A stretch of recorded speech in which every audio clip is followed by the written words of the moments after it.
आज के वीडियो में हम लोग बात करेंगे कि एसिडिटी और एरोमेटिसिटी में किस तरह का रिलेशन है, कि हम एरोमेटिसिटी के आधार पर कैसे बता पाए कौन ज्यादा एसिडिक है और कौन कम एसिडिक है। एसिडिटी की बात लगातार हम लोग कर रहे हैं। हमने फिनाल के डेरिवेटिव में डिटेल में बात कर लिया है पहले के वीडियोज में। कार्बोक्सिलिक एसिड का अलग अलग डेरिवेटिव लेकर उसमें भी हमने कर लिया है। हम बेस को भी लेकर अमीन को भी लेकर हम बात करेंगे। उसके आगे बढ़ेंगे, छोटा सा क्वेश्चन हम कर लेते हैं, फिर हम आगे बढ़ते हैं कि एरोमेटिसिटी पर क्या प्रभाव पड़ेगा। देखिएगा, अगर हम एक एग्जांपल लें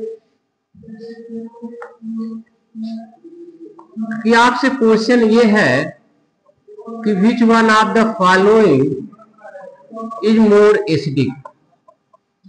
ये दो एग्जांपल ले रहे हैं हम और इसमें हम आपसे पूछ रहे हैं कि दोनों में कौन ज्यादा एसिडिक होगा। तो इसके लिए हम लेंगे मदद, इन दोनों में कौन ज्यादा एसिडिक है कौन कम एसिडिक है, इसको हम एक्सप्लेन कर सकते हैं with the help of the aromaticity. ये इलेक्ट्रॉन ले लेगा तो यहां से H प्लस यहां से भी निकलेगा और H प्लस यहां से भी निकलेगा। H प्लस निकलने के बाद आपका क्या बनेगा वो आप देख लीजिए। जब H प्लस निकाल देंगे यहां माइनस आ जाएगा और यहां से H प्लस निकालेंगे यहां भी माइनस आ जाएगा। तो ये माइनस का ये इलेक्ट्रॉन 6 पाई सिस्टम का पार्ट बन जाता है।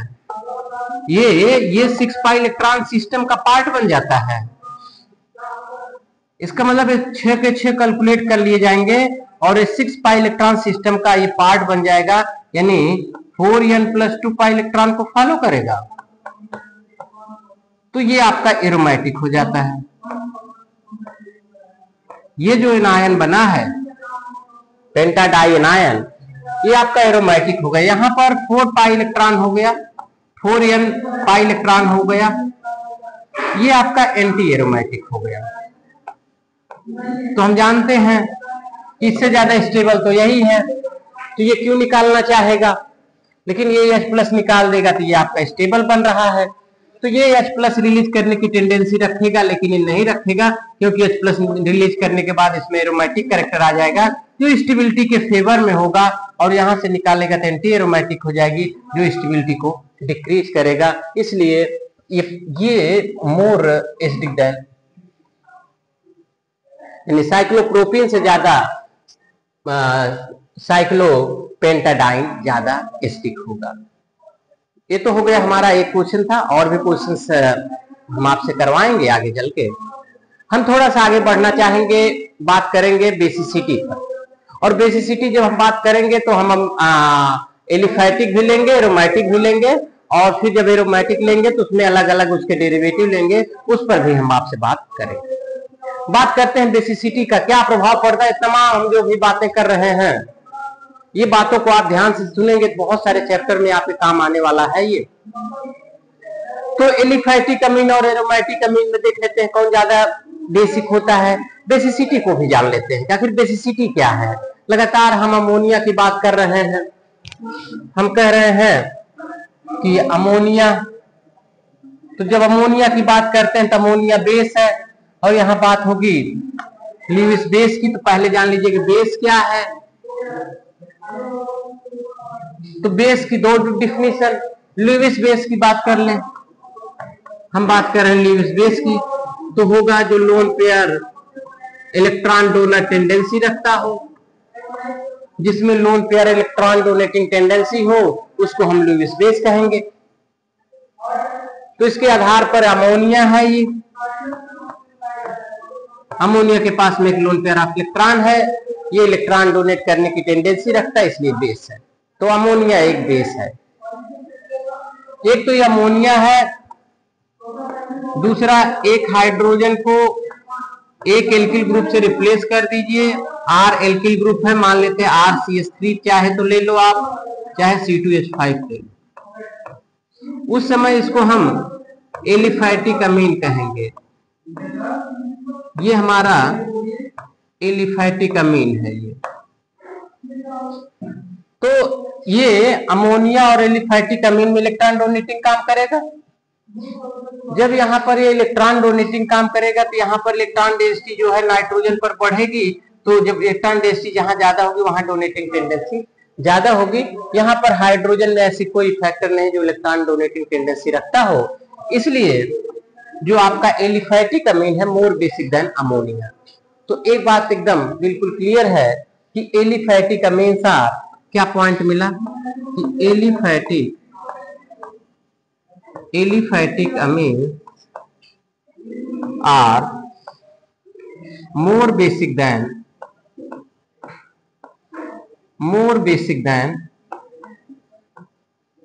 अमोनिया सभी कंडीशंस में, अमोनिया इन ऑल केसेज, सभी केसेज में एलिफैटिक अमीन अमोनिया से ज्यादा बेसिक होगा। एक बात क्लियर हो गई। आगे चल के हम primary, secondary, tertiary liquid state में polar solvent, non polar solvent, gaseous state, हम सभी में लेंगे उसको। दूसरा अगर एलिफैटिक की बात करें हम, ये देखिएगा एलिफैटिक अमीन ले लें,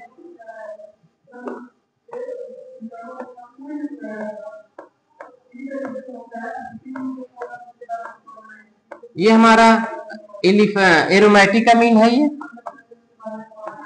ये एरोमेटिक अमीन है। तो ये एरोमेटिक अमीन है, इसका मतलब ये हुआ कि ये देखिएगा, अब इसका हम देख लें कि lone pair of electron available कितना है। ये देखिएगा जो इसमें फैक्टर डोमिनेंट है वो तो ये है, नीचे की तरफ बना दे रहे हैं, वो तो ये है कि NH2 ग्रुप इलेक्ट्रॉन डोनेट कर दिया। ये जब इलेक्ट्रॉन डोनेट कर दिया तो माइनस यहां आ गया, फिर ये इलेक्ट्रॉन यहां जा गए। देखिए हमने तो इसके रेजोनेटिंग स्ट्रक्चर बना दिए। ये तो यहां पर प्लस कर दीजिएगा, यहां माइनस कर दीजिएगा, NH2 प्लस कर दीजिएगा, ये यहां पर जाएगा और माइनस यहां पर जाएगा, और फिर ये आपका, ये देखिए एनिलीन का हमने ये रिजोनेटिंग स्ट्रक्चर बना दिया। और जो एनिलीन में जो आपका ये एनिलीन में जो लोन NH2 अमीन ग्रुप का जो इलेक्ट्रॉन था वो तो डिलोकलाइज हो गया, तो अवेलेबल ही नहीं है, इसकी अवेलेबिलिटी कम हो गई, लेस अवेलेबिलिटी, इसकी उपलब्धता ही बहुत कम हो गई। तो इसलिए हमेशा always ammonia is more basic than aromatic amine. तो कौन सा सेंटेंस हम कर रहे हैं? दूसरा सेंटेंस ये बना कि aromatic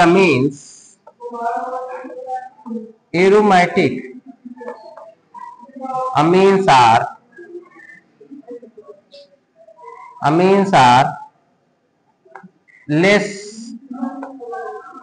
less basic than ammonia।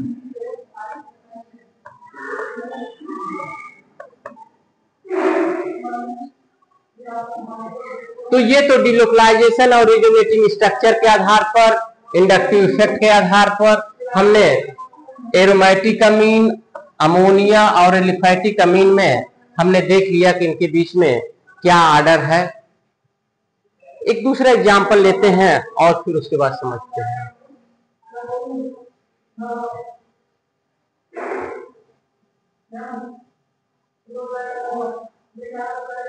एक एग्जांपल दूसरा लेते हैं।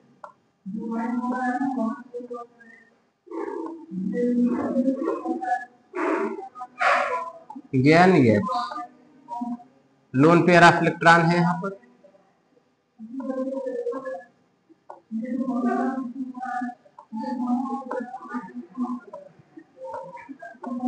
ये पिरिडीन है,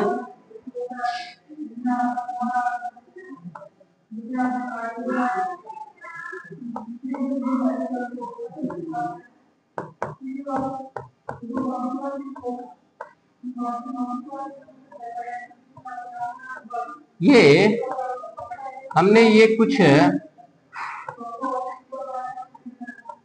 ये देखिएगा, हमने यहां पर कुछ अमीन बनाया और इसके हम बेसिसिटी की बात करेंगे। पहचानना पड़ेगा आपको कुछ बातें।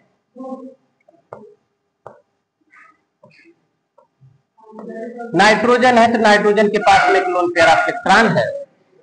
यहां पर ये और ये दो एरोमेटिक हैं, ये हमारे एरोमेटिक अमीन हैं।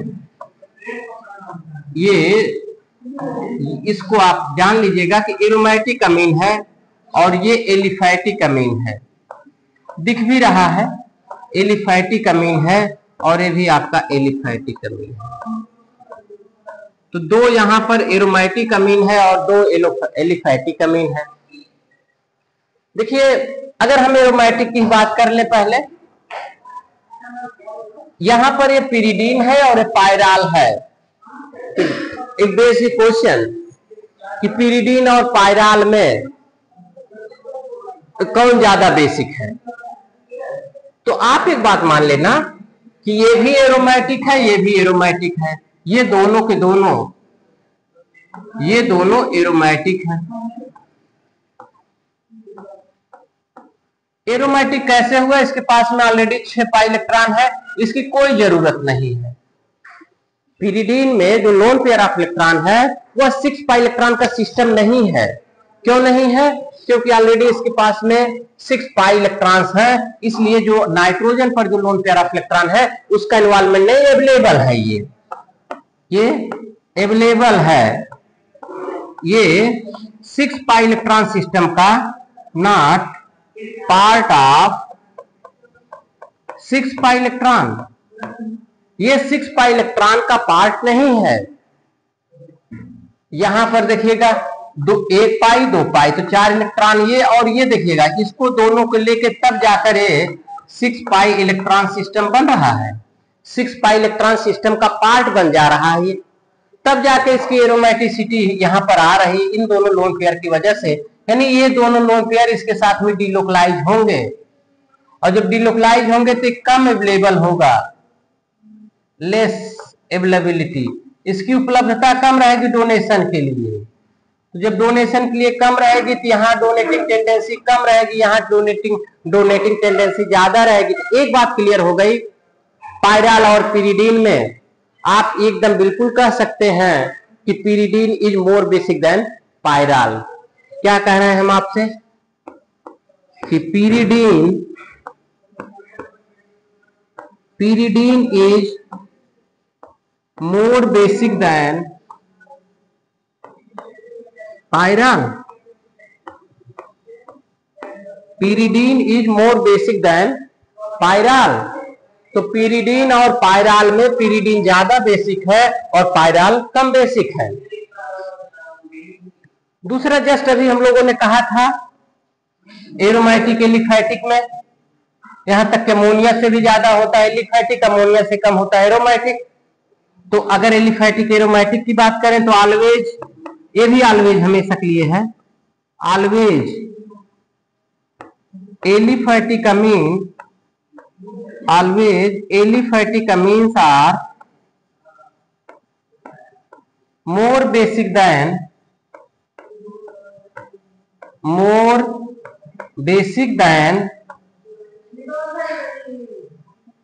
aromatic amine। एरोमेटिक अमीन तो हमेशा एरोमेटिक अमीन से ज्यादा एलिफैटिक अमीन रहेगा। तो इसका मतलब ये हो गया जो सबसे कम हुआ वो पायराल हुआ। नंबरिंग कर लेते हैं 1 2 3 और 4। तो भाई सबसे कम जो होगा वो होगा आपका 4, यानी पायराल सबसे कम बेसिक होगा। फिर उसके बाद भाई ये दोनों तो एलिफैटिक है तो इनकी ज्यादा होगा, ये एरोमेटिक है तो कम होगा। तो 2 एरोमेटिक है, दोनों एरोमेटिक में बातचीत हो गई हम लोगों की, ये वाला कम होगा ये वाला अधिक होगा, यानी 2 से ज्यादा 4 वाला होगा। ये हमारे दोनों एरोमेटिक के हो गए। अब एलिफैटिक में आइए, यहां पर ऑक्सीजन लगा तो ऑक्सीजन इलेक्ट्रॉन विड्राइंग है। ऑक्सीजन इलेक्ट्रॉन खींचेगा, जब इलेक्ट्रॉन खींचेगा तो नाइट्रोजन पर इलेक्ट्रॉन डेंसिटी कम होगी, और जब नाइट्रोजन पर इलेक्ट्रॉन डेंसिटी कम होगी तो इलेक्ट्रॉन डोनेटिंग टेंडेंसी भी कम होगी। तो जब माइनस, इसका मतलब एक बात और जान लेना कि basicity inversely proportional to minus आई।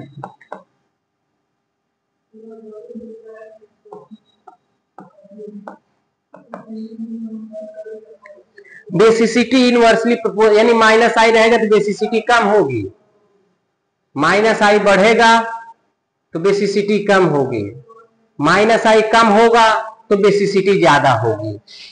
तो ये हमारा ये फार्मूला हुआ।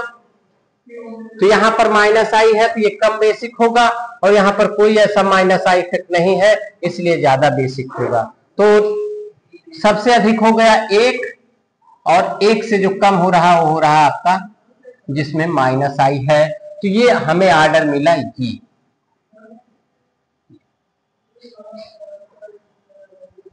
चलिए आगे बढ़ते हैं। अब हम बात करेंगे कि अगर मान लेते हैं जिसमें जितना ज्यादा जिसमें जितना ज्यादा डिलोकलाइजेशन होगा उसकी बेसिसिटी उतना ही कम होगी। इसका एग्जांपल लेते हैं, देखते हैं।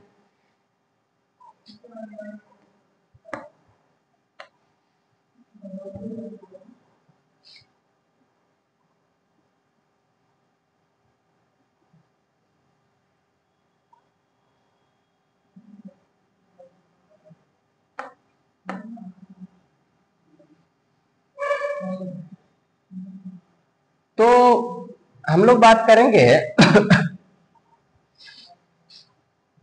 मान लेते हैं हम एनिलीन लेते हैं।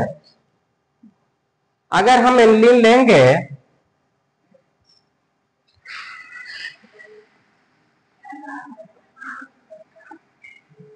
ये देखिएगा, अमोनिया के एक हाइड्रोजन को एक फेनिल ग्रुप से रिप्लेस कर दिया, 2 हाइड्रोजन को 2 फेनिल ग्रुप से रिप्लेस कर दिया,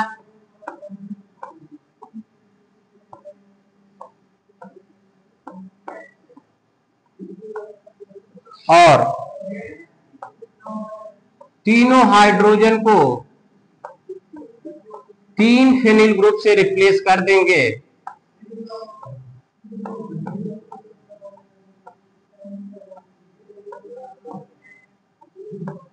ये देखिएगा ये हुआ।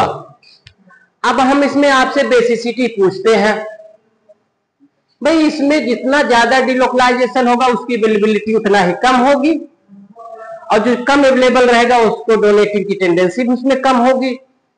भाई इसके रिजोनेटिंग स्ट्रक्चर आप बना डालिए। तो यहां तो केवल ये लोन पेयर एक ही रिंग पर करेगा, यहां ये लोन पेयर 2 रिंग पर डिलोकलाइज करेगा, और यहां पर 3 पर करेगा। तो जो लीस्ट अवेलेबिलिटी है, जो लीस्ट अवेलेबिलिटी है वो है ट्राइफेनिल पर, ट्राइफेनिलामीन पर सबसे ज्यादा है, और जो सबसे ज्यादा अवेलेबिलिटी है वो यहां पर है। तो जो सबसे ज्यादा बेसिक होगा ये होगा। अच्छा, इसके आप चाहें तो रिजोनेटिंग स्ट्रक्चर बना लेना, इसके रिजोनेटिंग स्ट्रक्चर कम आएंगे, इसके और ज्यादा आएंगे, और इसके और ज्यादा आएंगे। तो यहां हम आपको बता रहे हैं डिलोकलाइजेशन से, जिसमें जितना ज्यादा रिजोनेटिंग स्ट्रक्चर होगा उतना ज्यादा स्टेबलाइज भी करता है, और यहाँ पर जो नाइट्रोजन पर जो लोन पेयर है इसकी अवेलेबिलिटी उतना ही कम होती जाएगी। तो ये आपके बेसिसिटी का ऑर्डर हो गया। अब इसी तरह से हम बात कर लेते हैं एलिफैटिक अमीन्स की, उसमें बेसिसिटी का ऑर्डर देख लेते हैं। ये सब क्वेश्चंस हैं, बस सेंटेंस आप जोड़ देंगे तो आपके प्रॉपर क्वेश्चंस बन जाएंगे। एलिफैटिक अमीन ले लेते हैं कुछ। एलिफैटिक अमीन में देखते हैं, एलिफैटिक अमीन, एलिफैटिक अमीन में अमोनिया है, और मान लेते हैं हम मेथिल पहले ले रहे हैं। एक हाइड्रोजन को एक मेथिल से रिप्लेस किया, 2 मेथिल से रिप्लेस कर दिया, 3 मेथिल से रिप्लेस कर दिया। ये देखिए,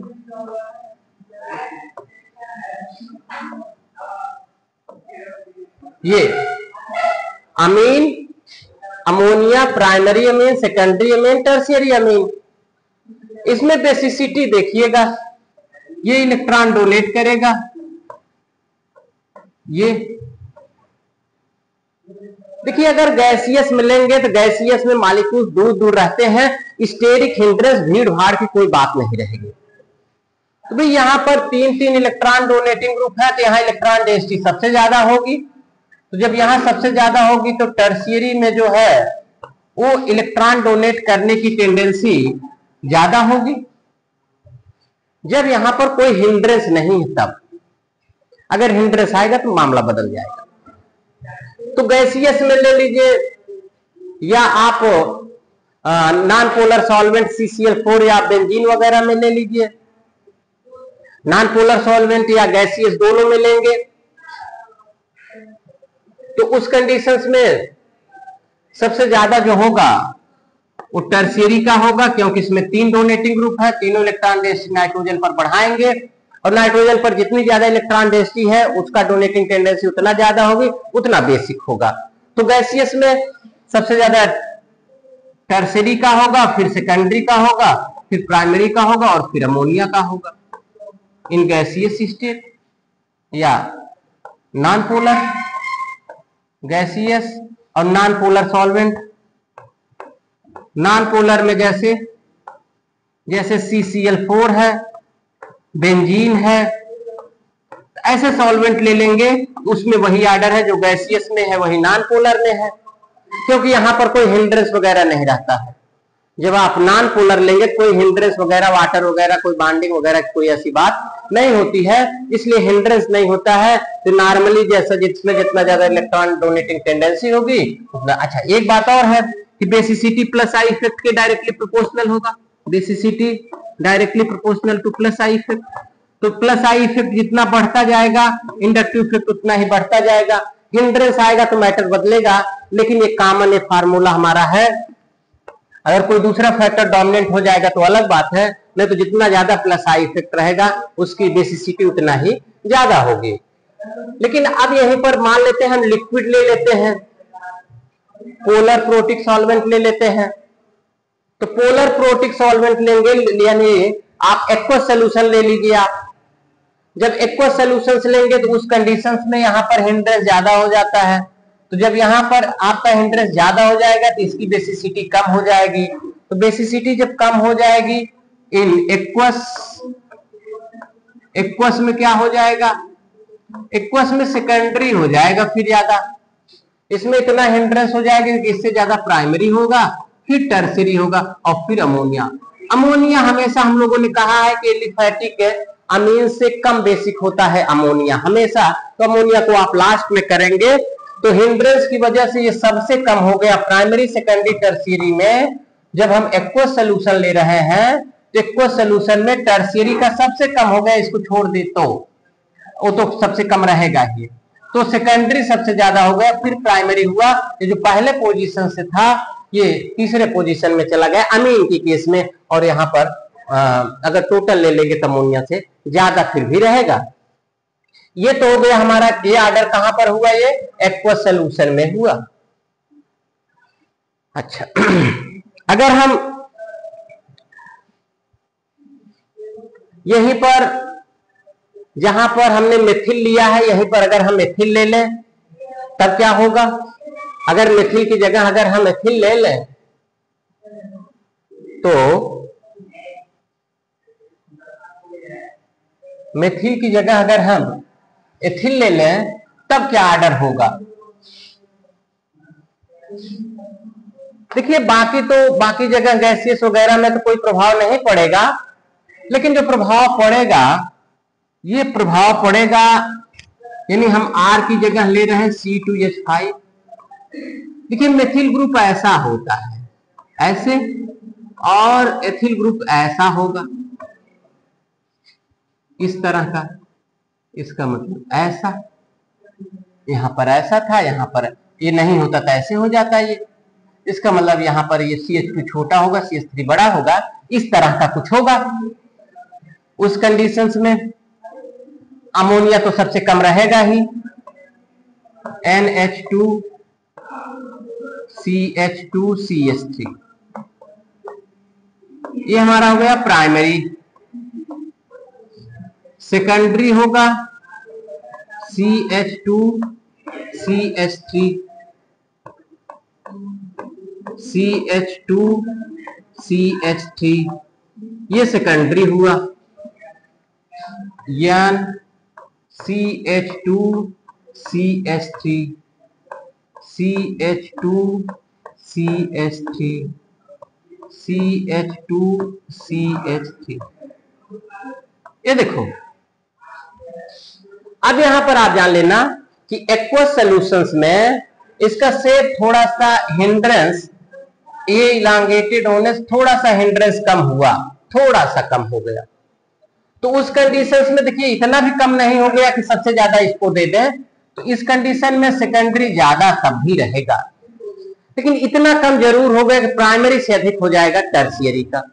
तो इसका मतलब ये होगा सेकेंडरी हो गया, फिर टर्शियरी हो गया और फिर प्राइमरी हो गया, और लास्ट में हम जानते हैं कि अमोनिया सबसे लास्ट में रहेगा।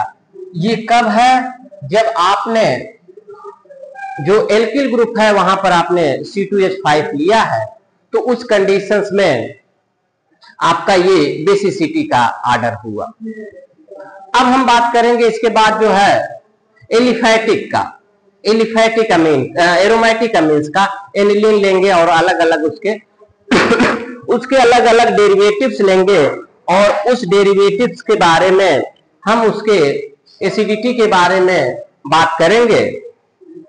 लेकिन उसके एसिडिटी के बारे में हम आपसे इस वीडियो में बस इतना ही करते हैं।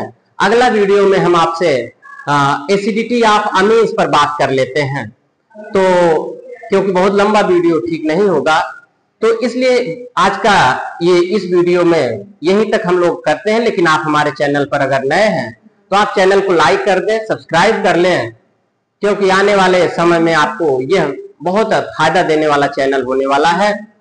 तो आज के लिए इतना ही, थैंक यू।